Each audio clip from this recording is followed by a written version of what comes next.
Hello, my name is Kirk Wheeler and I want to welcome you to the Assure for Life team. In this video, I'm going to help you fill out the application so that we can make this a smooth process. At the top where it says your email, if you read there, it says please enter your sponsor's email address.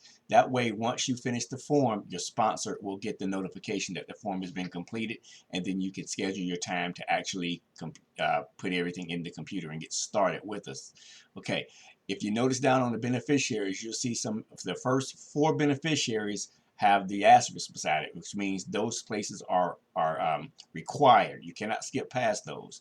The next two beneficiaries, numbers 5 and 6, are not required. However, I strongly suggest you having all 6 of your beneficiaries. That way your application can be completed and you don't have to make any changes later.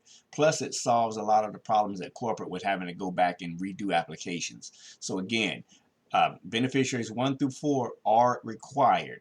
5 and 6 are not, but we strongly suggest that you fill those out.